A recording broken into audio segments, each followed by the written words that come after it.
Comenzamos el 28 de junio del 2023 con el podcast de complejidad, producido por supongo que podría decir, el curso de complejidad de la Escuela de Ingeniería de Sistemas de la Universidad de los Andes. Y te habla, yo sabía, es que tiene que esperar hasta que uno comienza para ingresar. Con ustedes está Jacinto Dávila, quienes hablan, ustedes lo saben. También están en nuestro podcast Iván Johan, ¿verdad? Es tu segundo nombre. Oh, yes. Oh, Iván Profe, el primero que lo pronuncia bien, pero Johan. porque todo el mundo me dice Joan. Johan. Claro, si pones la J en inglés, tienes que poner la H en inglés también, ¿no? Johan Sánchez Serpa y Jesús Agustín Peña León, que son estudiantes de la Escuela de Ingeniería de Sistemas también, que están aquí participando de este podcast que tiene que ver con eh, contar la historia de la antifragilidad, un concepto que se está usando, que se propone para explicar sistemas complejos, que es el propósito de todo el podcast. Nosotros los días como hoy, los miércoles, leemos el libro del profesor Nassim Nicolás Taleb, debe ser, y lo comentamos, y los viernes nos reunimos para hablar de el resto de la complejidad, el mundo complejo, y de cómo eh, se le puede abordar, que es el propósito del curso que estamos siguiendo este semestre. Gracias Iván y gracias Jesús por estar. Hay dos cosas que quería, no, de hecho es una sola cosa. Este, recordarles que estamos leyendo este libro y que vamos al ritmo que podamos, dado el tiempo que tenemos. Probablemente no alcancemos todo el libro, pero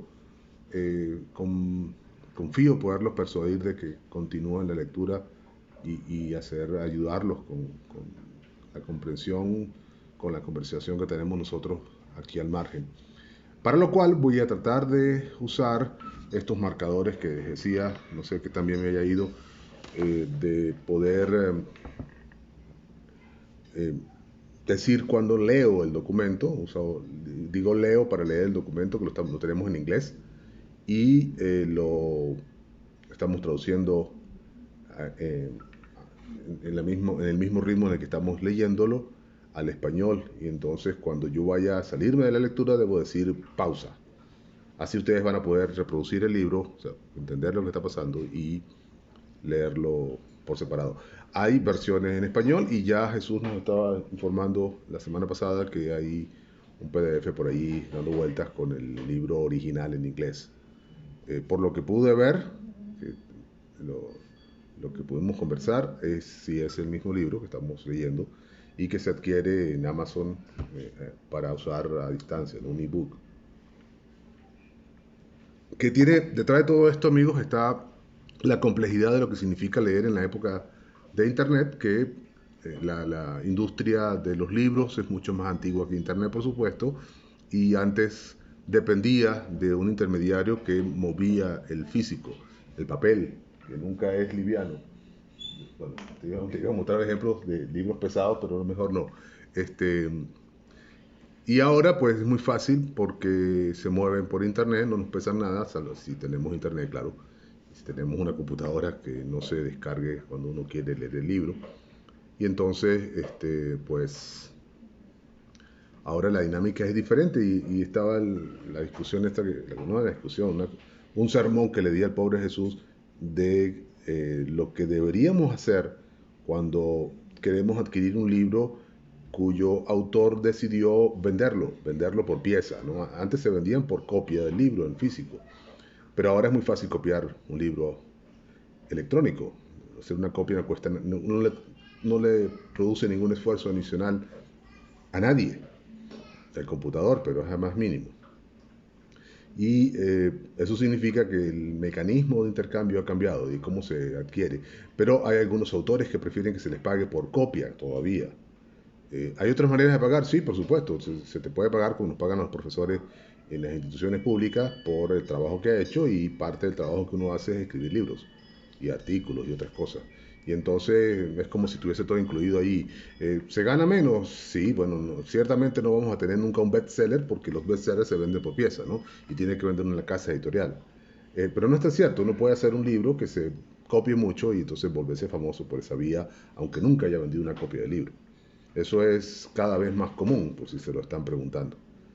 En fin, eso solo no voy a volver al tema. El problema, Jesús, es que yo tengo alguna experiencia con esa clase de, de asunto, de tema de derechos de autor, de conocimiento libre, de cómo se difunde el conocimiento y de cómo se propaga.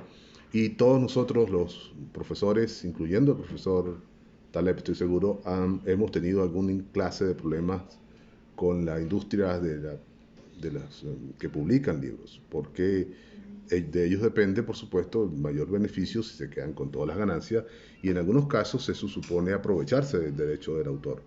De hecho, uno lo cede, ¿no? Uno cede el derecho de autor, cualquier cosa, una vez que lo está publicando la casa, tienes que pagarle a la casa para poder tener una copia del libro. Así que estamos en una época de cambio también en ese aspecto. Para evitar toda clase de problemas, yo no estoy grabando en los videos el libro, para evitar mostrarlo en pantalla, aunque puedo hacerlo parcialmente. Hay unas previsiones en las leyes de Estados Unidos en particular para que yo pueda mostrarles a ustedes el libro que estoy usándoles para enseñarles, eh, siempre que no lo muestre todo. Esa es más o menos la regla. No es nada clara, le llaman fair use, uso justo. Y cuánto es justo, algunas veces uno quiere mostrarlo completo, por supuesto, como tú hiciste, ofreciendo la copia que encontraste. Pero algunos autores dicen que eso no es justo con ellos porque no les llega ningún beneficio. Estoy seguro además que este autor no se va a molestar porque nosotros tres leamos el libro y quizás algunas personas que nos escuchan. Eh, pero por si acaso yo no voy a mostrarlo, voy a mostrar mis palabras. Entonces, quizás me tenga que pelear, perdón, con el traductor, pero como mis palabras seguramente van a ser muy diferentes y además estamos llenándolo de los comentarios que lo contextualizan, creo que estamos a salvo de violar derechos de autor y seguir siendo generosos y correctos con el autor original. Dicho eso, vamos a leer para que nos rinda el día, porque no hemos terminado ni siquiera el prólogo del libro y estamos, bueno, pareciera que no nos va a dar mucho tiempo para leer demasiado. Eh, Mientras comparto pantalla, les hago un resumen. El libro trata sobre ese nuevo concepto, que no es tan nuevo ya porque son ya varios años de haberlo propuesto, pero que viene a superar otros conceptos que se han aplicado en el espacio público para hablar de los sistemas. Aun cuando no se menciona explícitamente un sistema, se está hablando de una organización, se está hablando de una institución, y esos son sistemas. Normalmente, si funcionan bien, son sistemas. Pueden decir que no son sistemas cuando no funcionan bien. Y quizás esa es la razón. Ahora, este libro habla de ese nuevo término y se refiere a, por supuesto, antifrágil es algo que no es frágil, y cuando se refiere a un sistema, se refiere a un sistema que puede aguantar impactos antes de quebrarse, o no se quiebra fácilmente. Ese es el resumen del texto. Pero la semana pasada, por ejemplo, disculpen ustedes que se mueven las cosas por aquí, comenzó a soplar el viento, va a llover. La semana pasada decíamos que antifragilidad se refiere a sistemas que son capaces de soportar daños, caos, eventos sorpresivos, desorden y algo que quizás no explicamos bien, estresores, fuerzas que los estresan, que les causan estrés. Y ojo, allí uno diría que estamos jugando con las palabras que se refiere a estresores, fuerzas físicas, de verdad, reales. No es que las psicológicas no lo sean, pero no se refiere a impresiones psicológicas. Y mentira, sí, se refiere a estrés como tal y como nosotros hablamos cuando nos quejamos de que tenemos alguna angustia o de que hay una preocupación que no nos deja dormir porque hay un problema pendiente. Eso en este contexto es tan real como la física en la que él va a insistir, ¿no? Porque claro, la idea de frágil proviene de una medida física. Se puede incluso con algunos materiales medir la fragilidad de esos materiales. Pero sigo. Tienen que ayudarme ustedes dos, compañeros, a pararme porque yo me voy por otro lado cuando estoy comentando fácilmente. Tenemos muchas cosas con que asociar este concepto no va a ser, espero, no van a ser desvíos en vano todo el tiempo, pero hay que volver al texto. Esa es parte de la disciplina que ustedes dos me deben ayudar a imponer. Estamos en la cuarta sección del prólogo. Dice, this book va a explicar el libro, Antifragile, y leo, el camino hasta esta idea de antifragilidad fue, si fue cualquier cosa, no lineal. No lineal. Pausa. Se refiere a relaciones, funciones en particular. En ingeniería, y estoy seguro que ustedes lo tienen, tenemos una amplísima relación con esa palabra, con linearidad y con no linealidad. Linealidad en español, linearity en inglés. En non-linear y no linealidad son los equivalentes opuestos. Y está diciendo que este libro llegó al libro en un camino no lineal. Y eso suele decir al camino con altibajos, en donde el progreso no siempre fue uniforme, sino que a veces hay más progreso, a veces menos progreso cuando uno trata de mantener el ritmo. Leo. Me di cuenta de pronto un día que la fragilidad para la cual había estado haciendo falta una definición técnica, podía, ser expresada como aquello a lo que no le gusta la volatilidad. Aquello a lo que no le gusta la volatilidad es fragilidad. Y que aquello a lo que no le gusta la volatilidad, no le gusta la aleatoriedad, ni la incertidumbre, ni el desorden, ni los errores, ni los estresores. Todos esos conceptos están asociados en las cosas que algo que es frágil no tolera. Esa fue una pausa que yo había hecho, estaba explicando. Pero puede ser traducción. Leo. Piensa en algo, cualquier cosa frágil. Digamos, las cosas que están en tu living room, en tu cuarto, en tu sala de la casa. Tales como una ventana de vidrio, el equipo de la televisión, sobre todo estos equipos delgados, planos que son tan planos, tan delgaditos, o incluso mejor, las tacitas chinas en el estante, ¿no?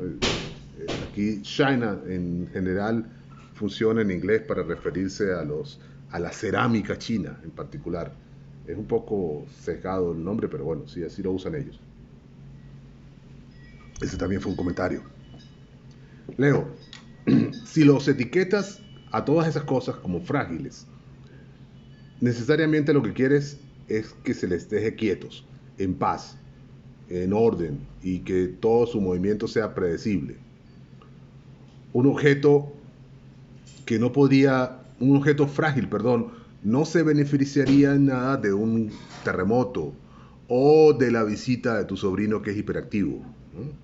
Más aún, aquellas cosas a las que no les gusta la volatilidad, no les gustan los estresores, ni el que les hagan daños, ni el caos, ni los eventos en general, ni el desorden, ni las consecuencias que no pueden ser predichas, ni la incertidumbre, y en particular, esas cosas frágiles, no les gusta el paso del tiempo.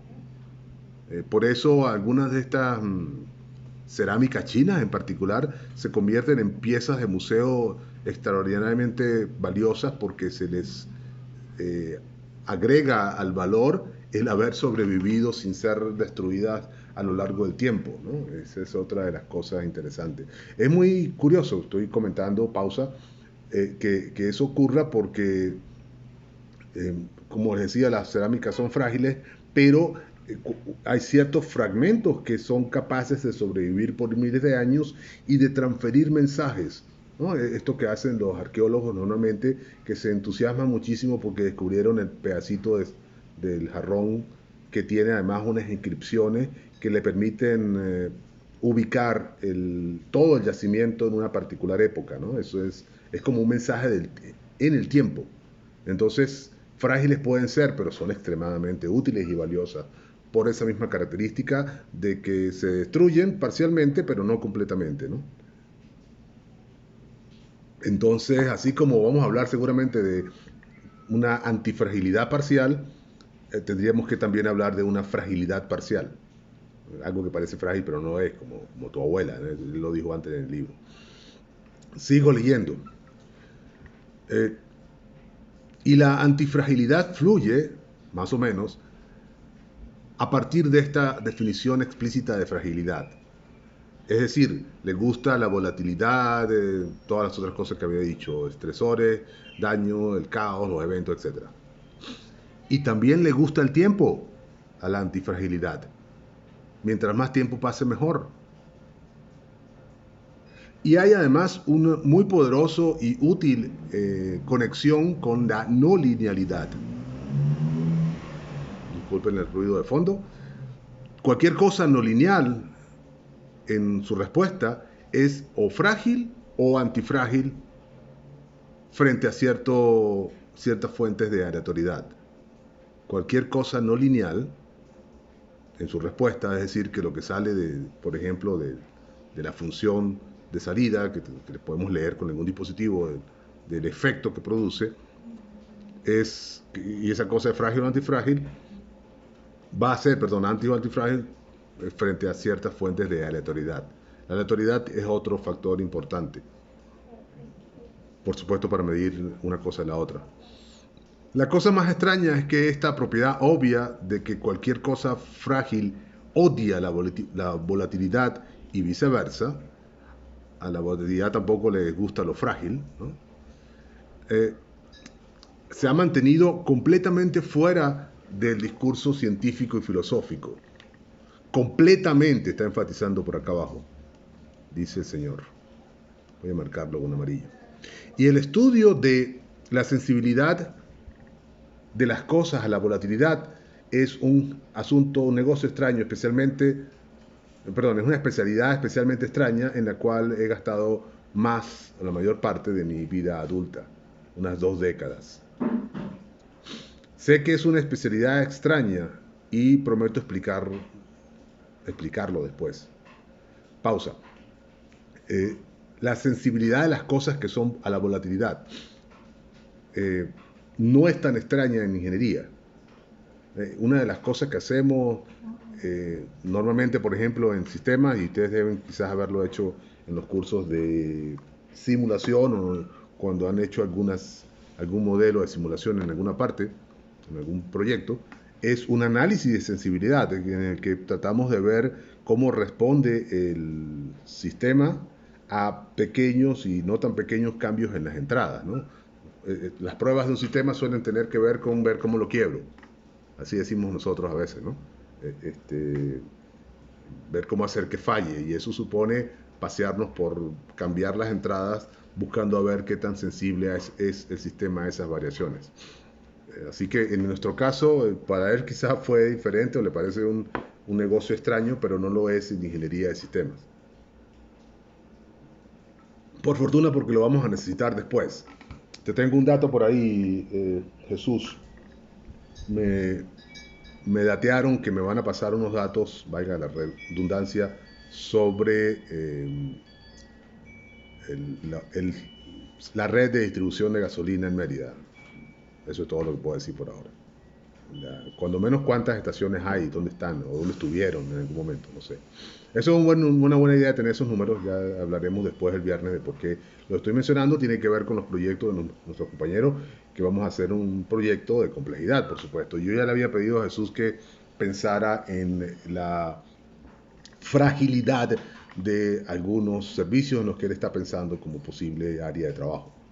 Y también para Iván, por supuesto. Sigo leyendo, o leo. Mi foco en esta profesión ha sido en identificar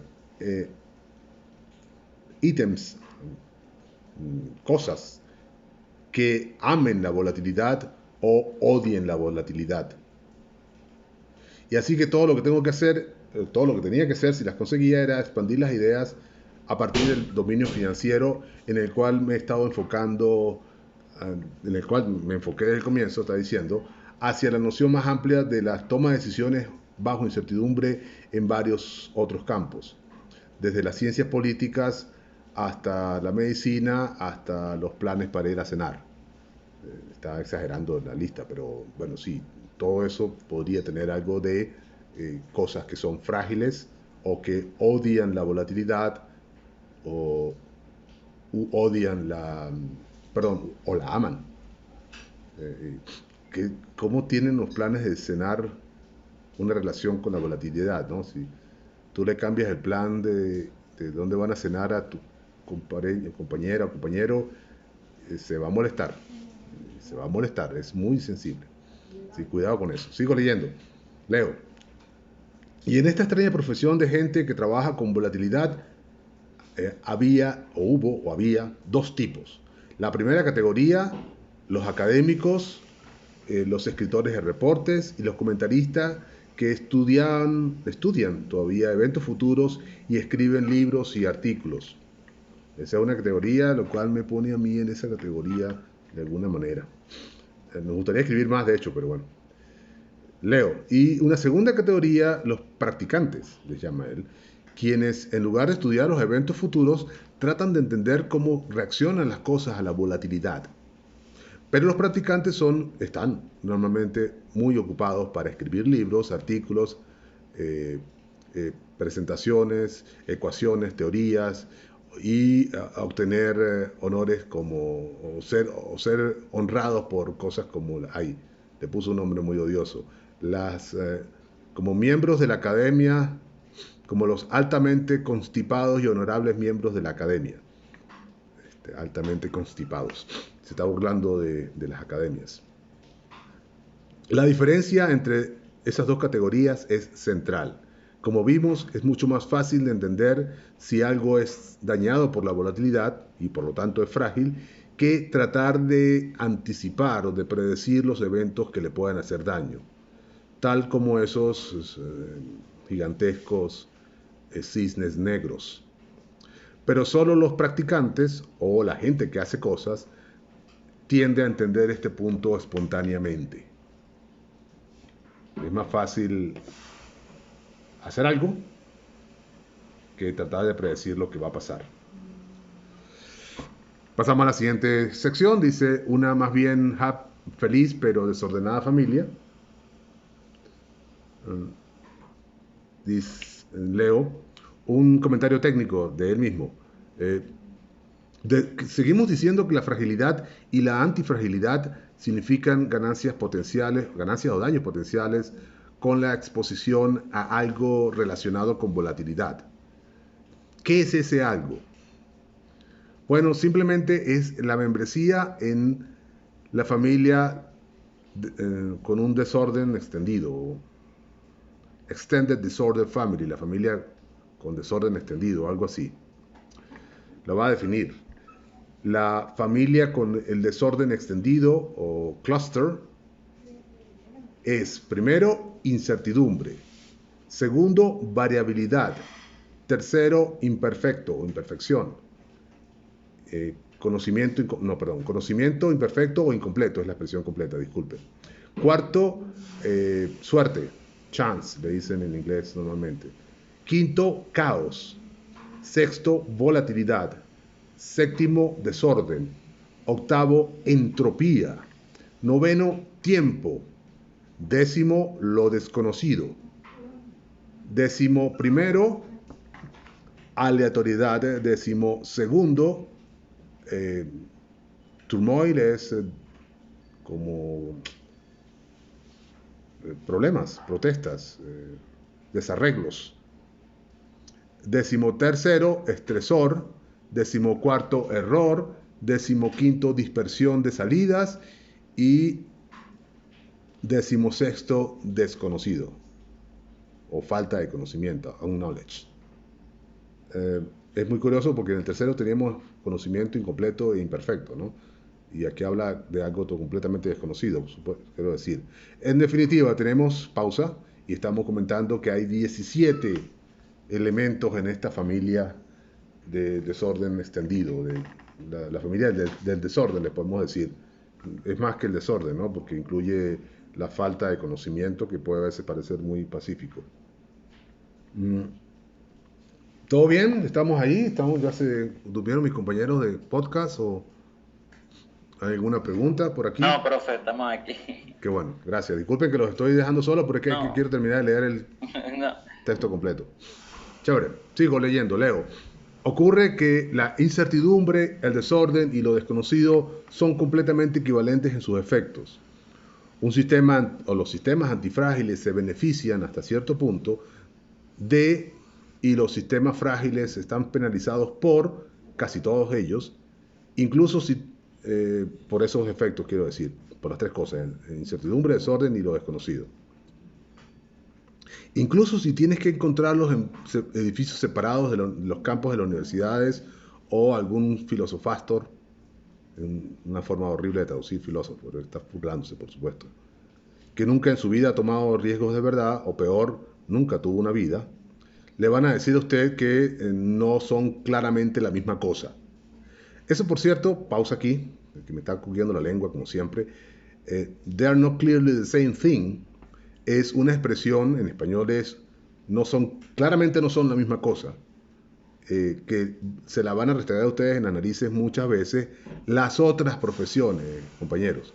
En sistemas la usamos poco porque nos atrevemos a pensar que eso que hemos estado haciendo desde el comienzo de la lectura, saltamos de un dominio, de un tema al otro y nos traemos los conceptos como si pudiesen pasar y nos acostumbramos a hacer eso con a veces una gran irresponsabilidad, hay que decirlo.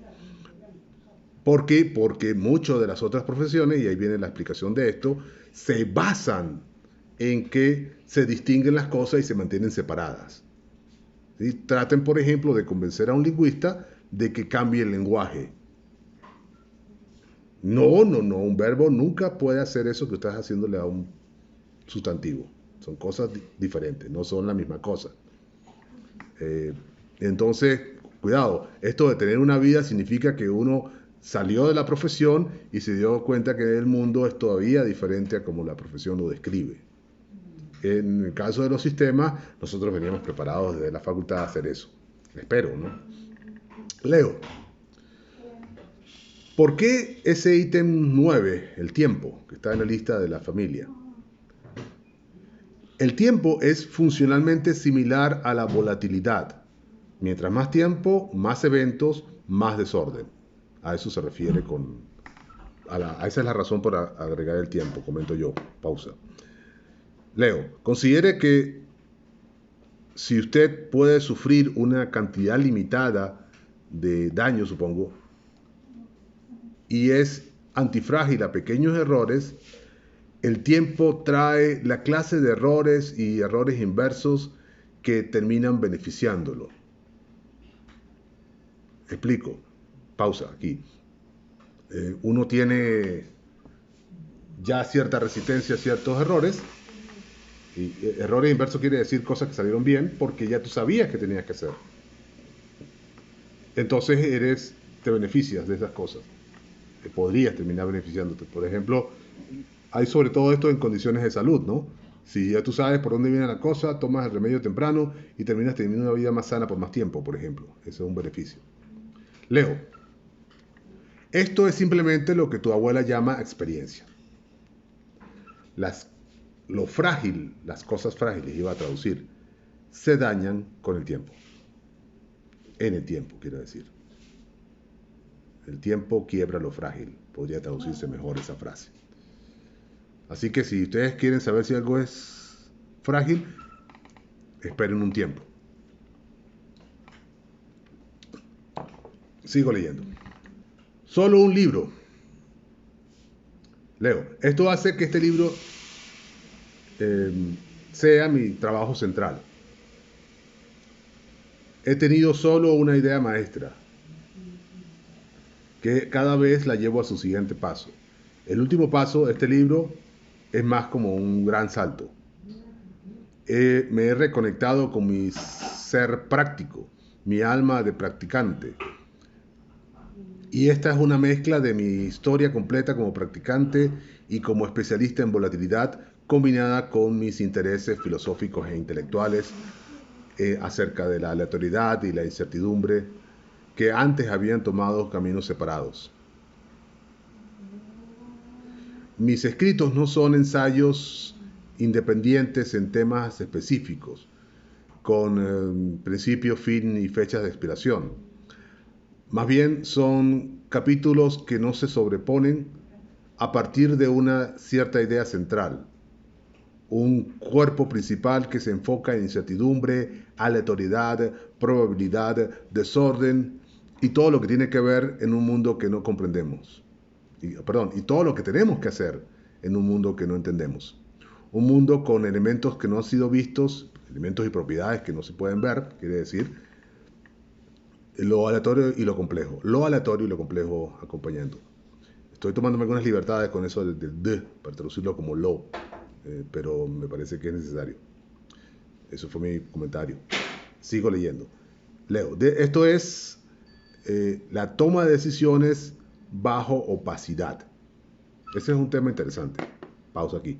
Eh, Recuerden que uno de los objetivos del curso de complejidad es justamente darnos herramientas intelectuales para tomar decisiones bajo incertidumbre, dice el programa.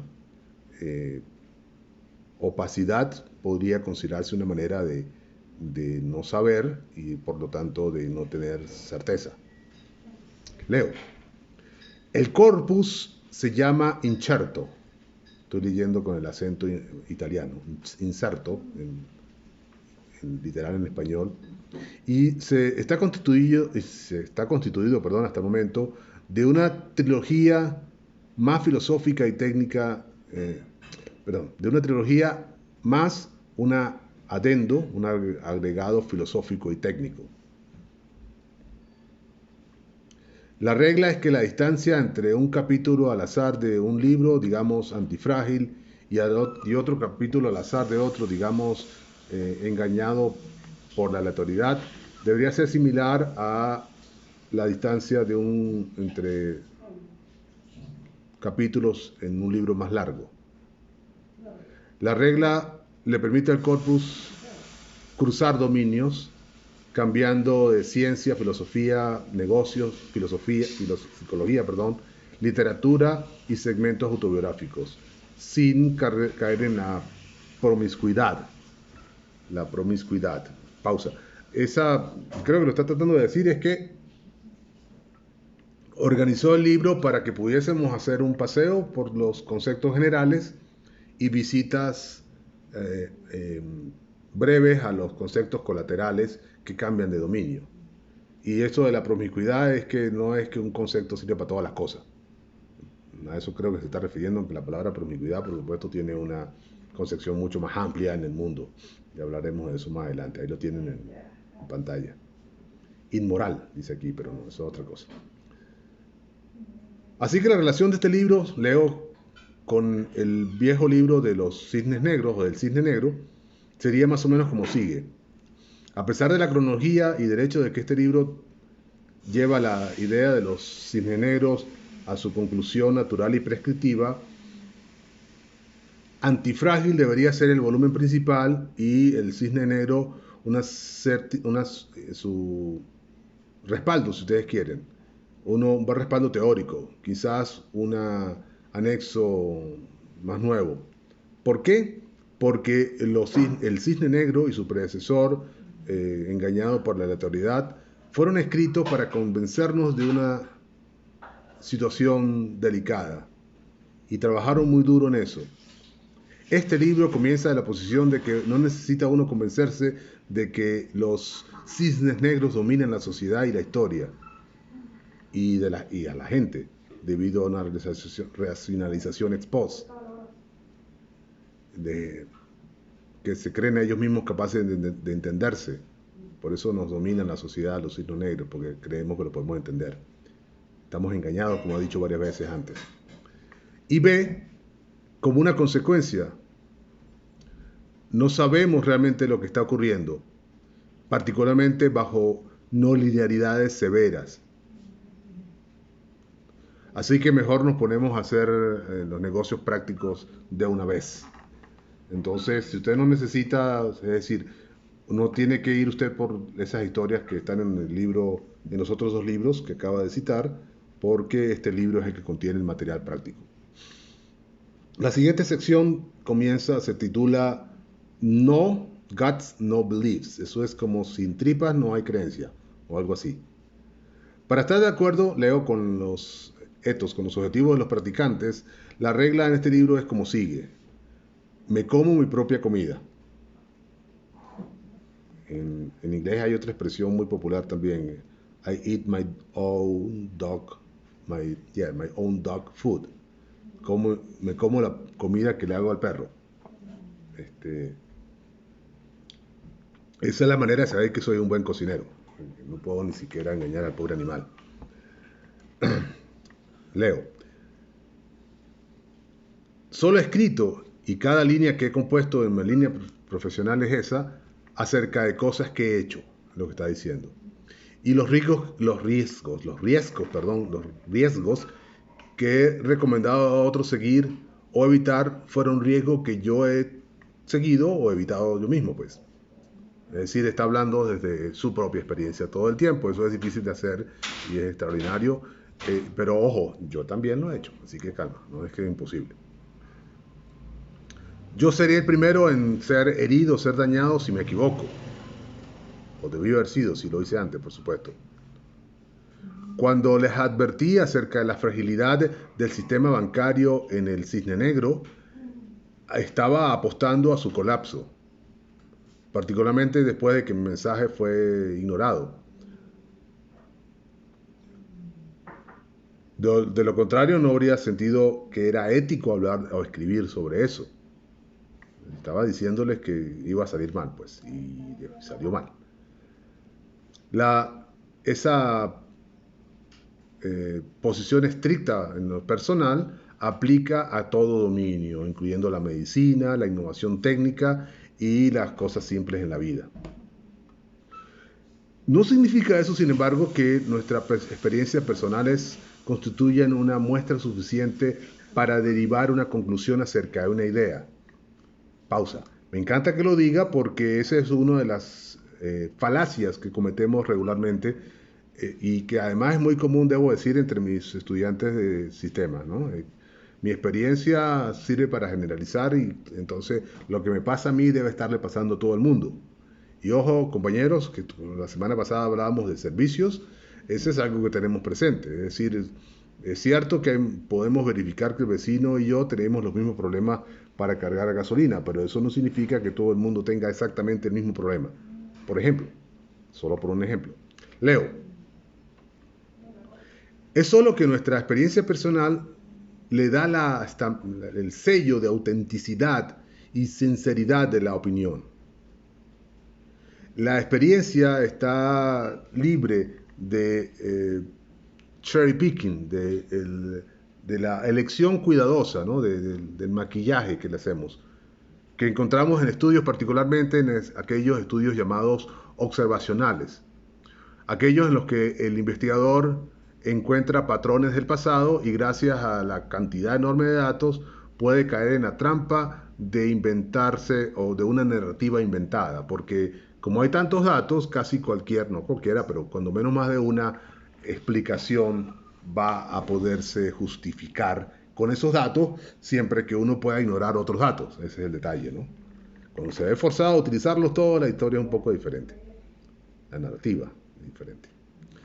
Pausa. Está hablando de narrativas aquí, ¿no? ¿Se dieron cuenta? No es malo hablar de narrativas. En estos últimos meses, sobre todo, ha habido un par de discusiones al respecto.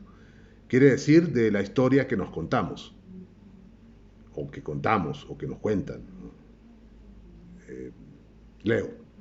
Más aún, al escribir, me siento corrupto y poco ético si tengo que mirar el tema en una biblioteca, mientras estoy escribiéndolo, por supuesto. Es decir, él no va a la biblioteca si tiene que escribir algo, ni consulta la Wikipedia, ni nada de eso, ni se copia todos los conceptos que incluye en un marco teórico. Pausa, perdón, no dije pausa. Debo decir pausa para decir que odio los marcos teóricos, deberían prohibirlos en sistema, porque son una vulgar y sumamente repetida copia de lo que está en la Wikipedia. Eso es lo que hacen los muchachos, sobre todo ustedes cuando están en tesis o en un proyecto, y hacen un marco teórico. Copiarse lo que nosotros ya hemos leído muchas veces, le puedo asegurar. Leo. Esto, el no ir a la librería, perdón, a la biblioteca cuando voy a escribir algo, actúa como un filtro. Es el único filtro. Si el tema no es suficientemente interesante para mirarlo independientemente, por mi propia curiosidad o propósitos, no lo he hecho antes. Y no lo he hecho antes, entonces no debo escribir al respecto, punto. Hay una forma más compacta de decir eso. Si no tienes nada que decir acerca de algo, mejor no abras la boca. Eso lo dijo otro filósofo, por cierto. No significa que las bibliotecas físicas o virtuales no sean aceptables. Significa que no deben ser la fuente de cualquier idea. Eso es lo que está diciendo. Que no vayas a la biblioteca a buscar ideas. El mundo tiene las ideas. La biblioteca debería ir a buscar quién más ha pensado la misma idea. Eso es otra cosa. A menos que vaya a leer literatura, por supuesto, ahí te va a llegar un montón de ideas de otro tipo. Pero entonces ir a buscar a las personas que tienen la idea. Estoy en pausa, perdón, leo. Los estudiantes pagan para que se escriban ensayos de un tópico del cual ellos han derivado conocimiento de una librería, básicamente, de una biblioteca, perdón, como un ejercicio de auto mejora. Un profesional a quien se le paga por escribir y a quien se le toma en serio, otras personas lo toman en serio, tiene que utilizar un filtro más potente. Solamente ideas destiladas, aquellas que se sientan dentro de nosotros por un largo tiempo, son aceptables. Y aquellas que provienen de la realidad. Esas son las dos fuentes. O algo que me ha preocupado por muy largo tiempo, ha estado dentro de mí, o que viene de la realidad, que probablemente sean la misma cosa las dos, ¿no?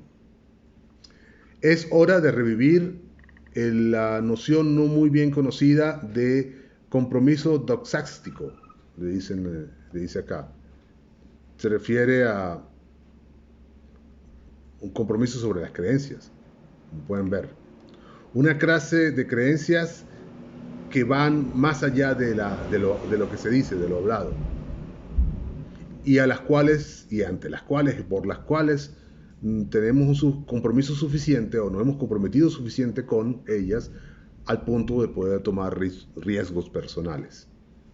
Compromiso doxástico, es decir, recuerdan, perdón, pausa, lo que conversábamos, creo que fue un viernes con Iván sobre estas metodologías ágiles, que hablábamos de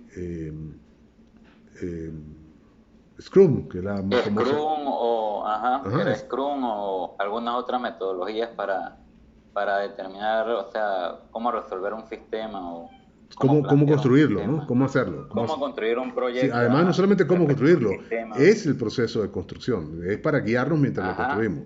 Pero yo te pregunté si te habían contado la historia de la gallina y el cochino y tú me dijiste que no. ¿Verdad? No.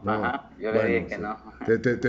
La repito rápidamente. Es porque Scrum insiste que uno tiene que estar tan comprometido como el cochino, no como la gallina. La gallina para el desayuno pone los huevos, claro.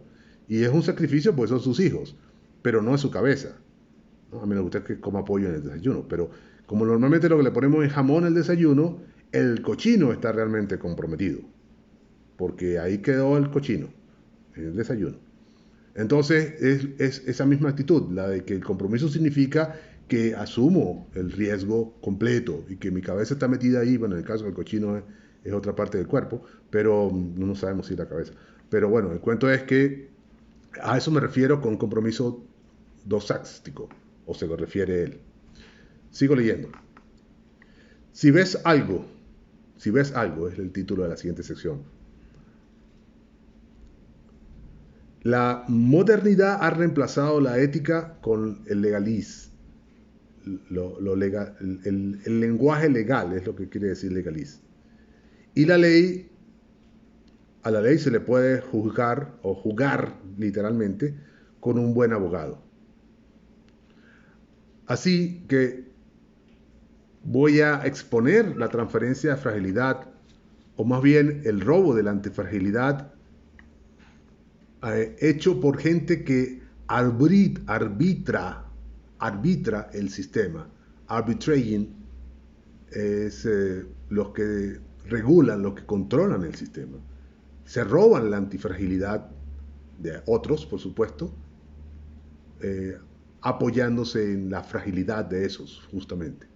Y esa va a ser una idea poderosísima que vamos a tener que aclarar más adelante. Sigo leyendo. Estas personas van a ser nombradas por su nombre. Los poetas y los pintores quedan libres. Hay una frase en latín: libere poeta et pictores. Libertad a los poetas y a los pintores.